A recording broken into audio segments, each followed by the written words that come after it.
Anyway, the deception, guys, is deep. It's very deep. It starts with science. You know, the stuff that they told us in school, just like the globe. I'm gonna keep using the globe as an example. With our food choices, they gave us the pyramid of what we should eat. They never really explained to us where our food comes from. I think that's extremely important, and how they process foods. Someone famous said that if slaughterhouses had glass walls, we would all be vegetarian or vegan.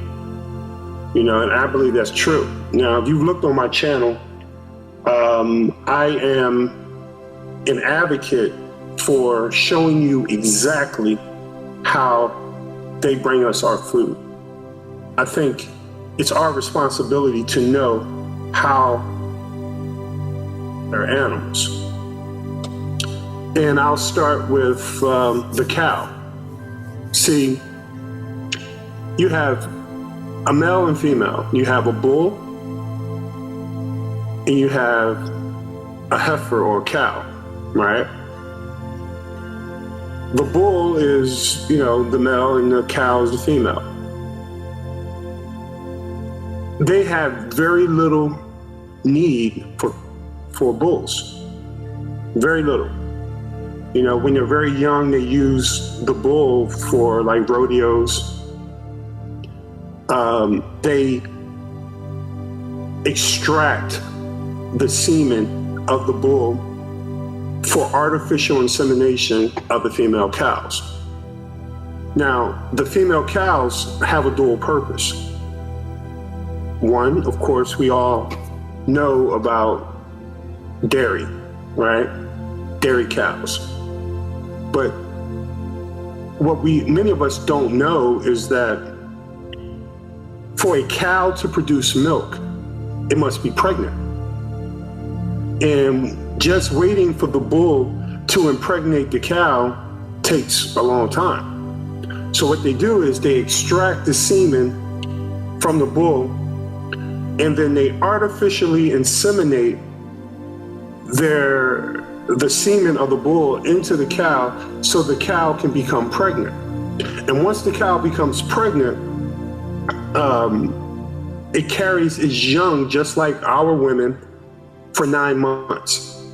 9 months it gives birth, and its tits, just like a woman's breasts, are filled with pregnancy milk designed for the baby cow. So one of the biggest feats, and I have a video showing this from beginning to end, one of the biggest feats of the baby calf is after they're born, within, I think it's within minutes, but let's say it's up to an hour or two, they must stand. So a baby calf is struggling to stand up on all fours for one purpose, and that's to drink its mother's milk. I just got to guess. I'll talk to you in a second, brother, as soon as I get this thought out. You know, go to my videos that say Vegan Warrior Productions. You'll see nothing but videos on the dairy, meat, and egg industry. Videos that I've produced that's been out there for years, right? So the calf struggles to get on all fours, and within an hour or so, they're on all fours, and now they can drink from its mother's tit. This whole process is going down. The mother is encouraging the calf to stand up, right? So there's a connection between the cow and the calf, just like the woman and their newborn baby. It's identical. You got to witness this. If you witness this, it will change your life. Showing this from beginning to end. The cow then drinks from his mother's tit on his own, and now everything is good, right? Once that's done, introduction is done, within hours, sometimes days, that calf is ripped away from the mother cow, and taken to slaughter most of the time for veal meat, or is used in, for some other purpose. All right. The milk that's in, the reason that the calf is ripped away is because the milk is valuable that's in the cow. So the cow is hooked up to a machine, and it is, all the milk is extracted from the cow with a machine. Right? This is the process. I'm just laying out the process, right? This is how they do it. And once they extract all this milk and the cow can no longer lactate, they artificially inseminate her again. She gets pregnant. She carries that calf for another 9 months, right? She gives birth. The calf tries to stand, goes through the whole process. They take the calf away, they hook her back up to a machine, and they suck her dry again.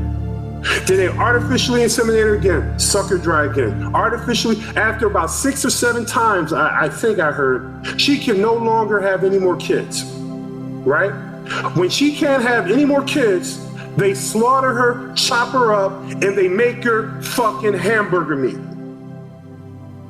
That's what they do. That is the process. Now the question is, how much do they do this? Billions of cows in the United States alone are slaughtered so you can have a cheeseburger. The cheese is her lactated milk, and the burger is her flesh. All right, let me get on. Again, let me calm down. Woo. Every time you know what? I think about what evil is, and I can't think of something that's more evil than what we do to a cow. I can't think, yeah, we do evil stuff, but that is so sadistic. It's such a sadistic practice. I want to know who the hell came up with this idea. And I wouldn't be surprised if it came from some of these groups that we call sadistic. I'm gonna shut up because I get too emotional talking about the animals. Well, anyway, I brought up the example of the cow because I think the cow is it's so abused. It's ridiculous. It's forced into pregnancy, people. A cow. If you're a woman, I want you to imagine being artificially inseminated and forced into carrying a child for 9 months. Some of you, especially if you've had a child in the past, you can relate to this. And then after your child is born, the child is stripped away, and then your breasts are hooked up to machines and sucked dry because the milk that you produce for your child is valuable. That's dairy, guys. That's dairy. It's evil. It's no matter how you look at it, that's an evil practice. You are not only enslaving the animal, you're raping the animal because you're artificially inseminating it, right? It's not like the animal is asking to be artificially inseminated. Then the animal carries the calf, builds a connection, a bind to the calf. There's evidence on YouTube. You can just type in dairy cow cries because her calf is taken away, right? Just search online. You're gonna find where cows cry, literally cry, tears coming out of their eye. They moan and they yell for days at a time because their calves were taken away from them after their birth. They have a connection to their offspring. Our connection to the offspring, we want to eat them. We want to make them veal. And then we want to steal her milk that she produced for her offspring and sell it to people. Now, I'm going to share this with you. There is no other animal in the animal kingdom that drinks another species' milk. Not one, except for us. I'll share this other fact with you. About 75% of all animals on the face of the planet are herbivores. 75%. See, a lot of us, we're infatuated with the predators, but the predators only make up about 25% of the animal kingdom. 75% of the animal kingdom are herbivores. They live off the land. Now, they call us the intelligent species, or we call ourselves the intelligent species. We have not figured out how to consume healthy foods without slaughtering innocent animals. See, I got a problem with that. And they give you these fake arguments that it's our nature. We're meant to eat meat. Well, if we were meant to eat meat, why in the world do we have to cook it? Why can't we consume it with the hair, the hide on it, the blood in it, the bone marrow, the guts? Why can't we just rip into an animal and eat it? We can't. So we get others to kill the animals for us, cut off prime cut slices, for example, soak the meat, disinfect the meat, add antibodies to it because we don't want to catch no diseases from it, add food coloring because it has to look pleasant to sight, to our eyesight. We have to manufacture a reality just to eat it. And many of us think we're meat eaters. We're natural meat eaters. We are not natural meat eaters. Our digestive system does not show us to be natural meat eaters. You look at the digestive system of a predator, do you look at the digestive system of a herbivore? We have more similarities to a herbivore than we do a predator. It's that simple. But you're told differently. You learned in school, no, man was a hunter-gatherer. Which one came first, the gatherer or the hunter?